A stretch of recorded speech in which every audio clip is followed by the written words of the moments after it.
Now this is the third measure, quantitative measure, which RBI takes to control inflation or deflation. What is the name? Variable reserve ratio.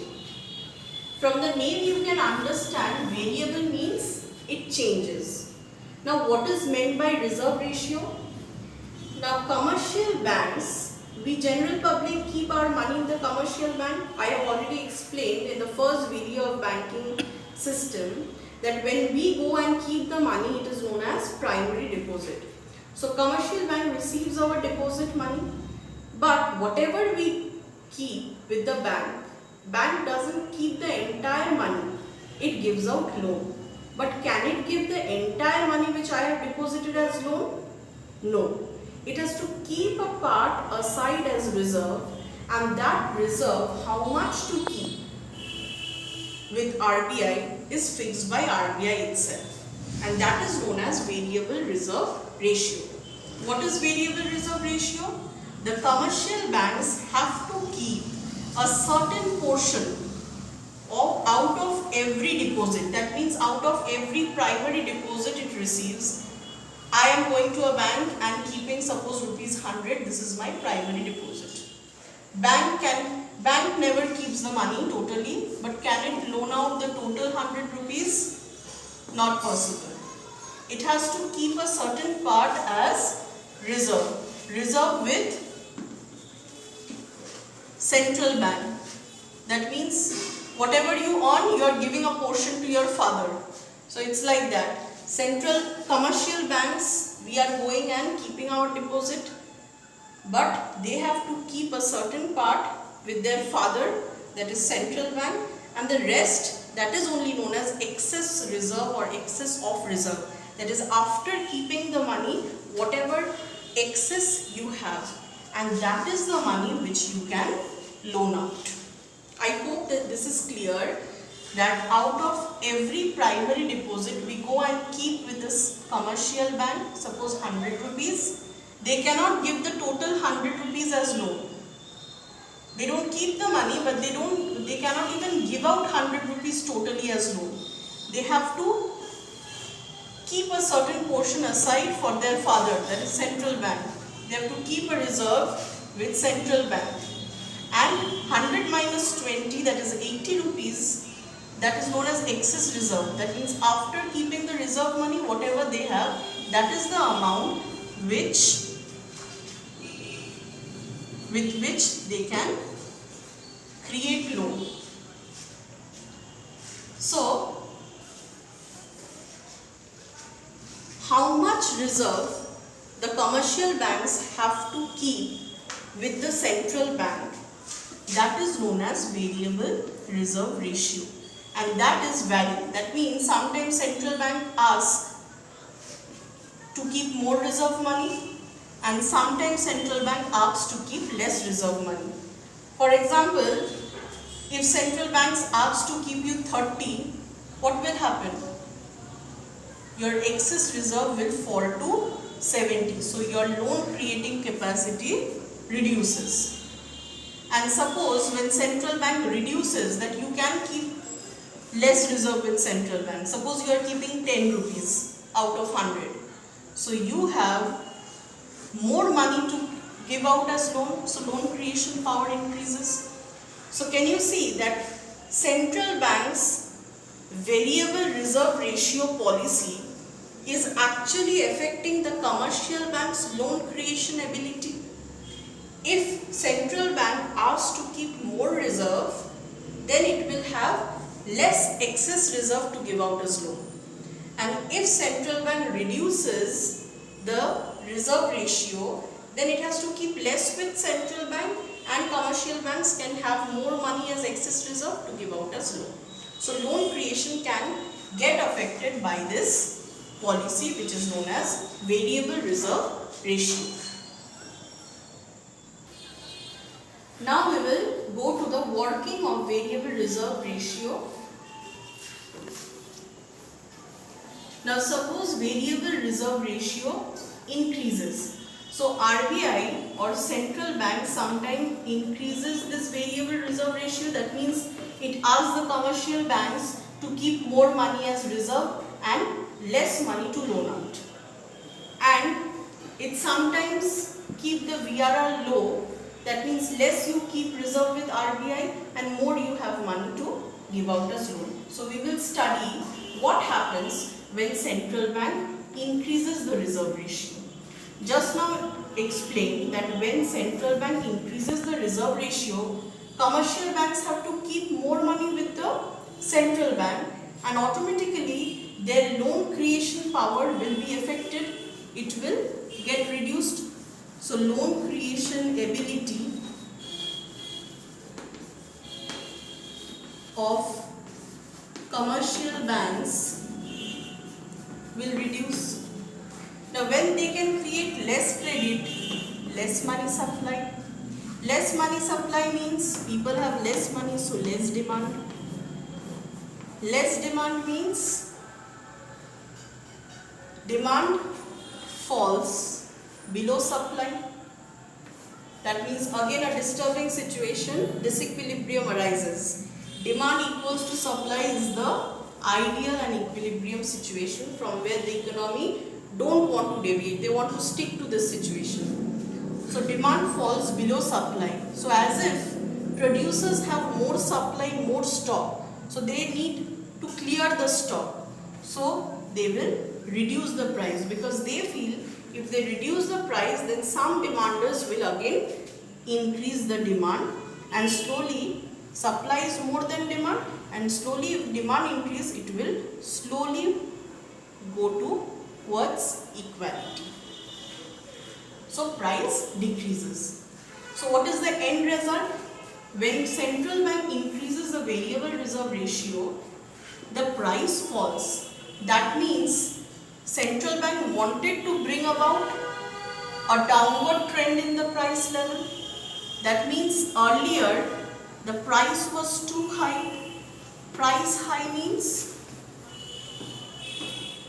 economy was suffering from inflation.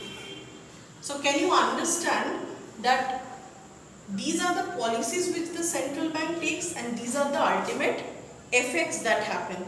So why central bank has taken this policy? Seeing the previous problem, what was the previous problem? There was inflation. So central bank has taken the policy to increase the reserve ratio to achieve the result, price decrease. Why it wanted to decrease the price? Because economy had the problem of inflation. Just the reverse, if variable reserve ratio decreases, that means central bank asks the commercials to keep less with the central bank and they have more money to give out as loan. So credit creation by commercial bank increases. When credit creation increases, money supply increases. When money supply, people have more money in hand, demand also increases. And as if demand increases more than supply. So this is also a state of disequilibrium, it is not equality. Now demand turns out to be more than supply. That means there is an artificial shortage, as if there is shortage. So producers will now raise the price because they feel if they cannot supply, there will be agitation among the demanders at the existing price. But if they increase the price, few people will stop demanding and demand will fall and it will not be greater than supply, but it will fall and go towards equality. So they increase the price. So what step RBI or central bank has taken to reduce the variable reserve ratio? What result it has given? Prices increased in the economy. So why RBI has reduced this? Because price was below and they felt that there is a need to increase the price. So there was a problem of deflation. Now VRR increase solves the problem of inflation. VRR decrease solves the problem of deflation. Now this working you have to understand that central bank, if there is a question that what will happen to variable reserve ratio if there is inflation in the economy. So if there is inflation in the economy, central bank will increase the reserve ratio. What will happen if there is deflation in the economy? If there is deflation, in order to solve the problem, make the economy survive, RBI will reduce the reserve ratio and bring an upward trend in the price level. Now we are going to start with policy effectiveness of VRR. That means when this variable reserve ratio increase or decrease is done by central bank and is able to get the desired result. Number one, the easiest way, you have done bank rate, OMO and this VRR. These are the three techniques by which RBI can control the credit flow. But the quickest result is achieved from this method, VRR. Why? Because directly, if you see, when the banks receive the primary deposit, they initially have to keep the reserve ratio. So if RBI increases the reserve ratio, they have to keep the part aside initially, and they know that how much loan they will be able to. Suppose primary deposit is 100 and the reserve ratio is such that 20 rupees you have to keep with RBI, 80 rupees commercial banks know that they can give out as loan. So this is the quickest way, because commercial banks, after keeping the reserve aside, they decide how much loan to create in the economy. So they know that how much to give, and RBI can quickly, this reserve ratio can be changed anytime by RBI. So if there is inflation, they can take the step of increasing or decreasing this VRR, and if there is deflation, they can take the step. So just writing it, when variable reserve ratio increases, credit creation reduces, money supply reduces, demand reduces, and what happens? Price comes down. So it solves the problem of inflation. And when VRR decreases, increasing the credit flow, price increases, solves deflation. So if suddenly RBI wants to solve inflation, it has to increase the reserve ratio. It dictates the commercial banks that reserve ratio is increased, not 20, you have to keep 30. So the commercial banks can lend out 70 rupees. If suppose there is deflation, RBI can quickly decide the reserve ratio and reduce it. Then reserve ratio is reduced, they have more money to, commercial banks have more money to lend out. So the result which the RBI wants to achieve, final result of solving inflation or deflation, is quick by this method, because whatever they decide, the commercial banks are bound to follow. So if they increase or decrease the reserve ratio, commercial banks have to mandatorily follow that, and RBI's policy turns out to be effective in achieving the result.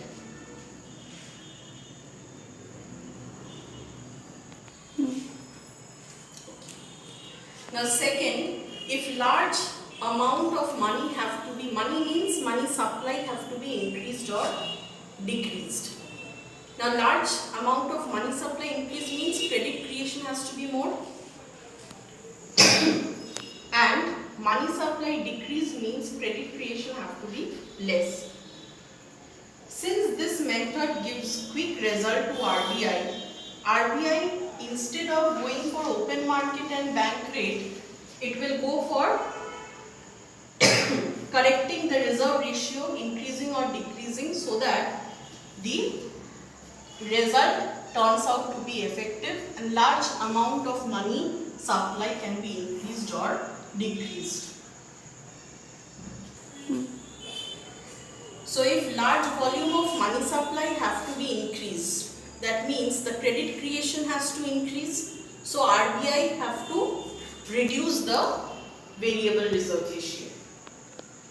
And when money supply has to be decreased, that means credit flow from the commercial banks have to be decreased.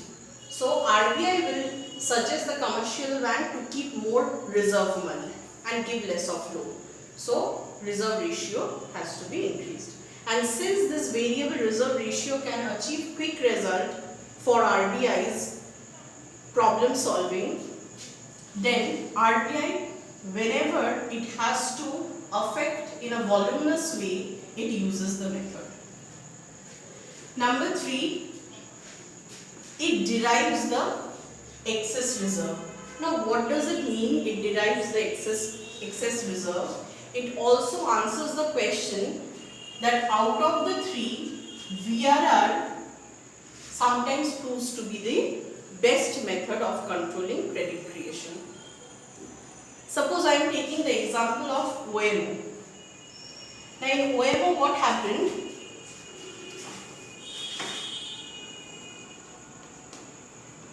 Central bank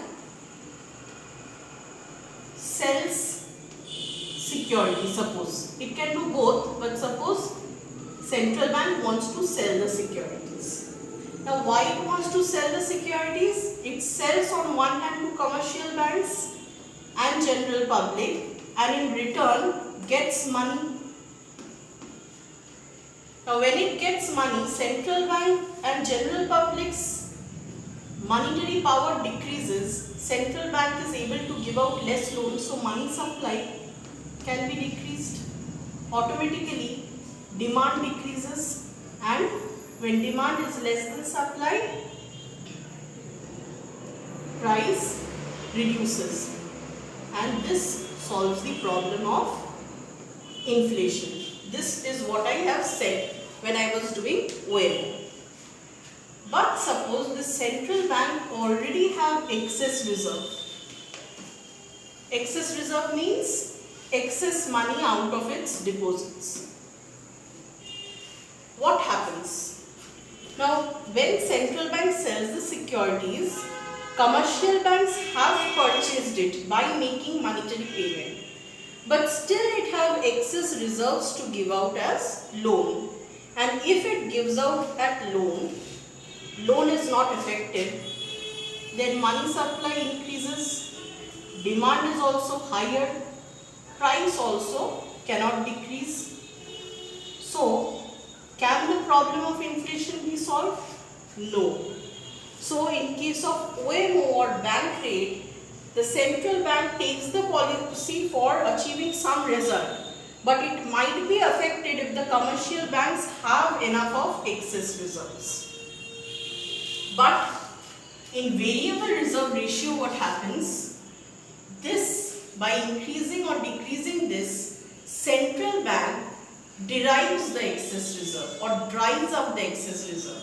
For example, when it increases the VRR in order to control inflation, the commercial banks have to keep more money out of its deposit. Automatically its excess reserve falls. Suppose if this VRR again increases, the reserve increases and excess reserve falls. So VRR directly hits the excess reserve power of the commercial bank, excess reserve creation power of the commercial bank. So that is why we call it derives the excess reserve. That means if central bank feels that commercial banks have excess money, so they will increase the VRR, increase the reserve and reduce the excess reserve. Now, how this policy affects small banks?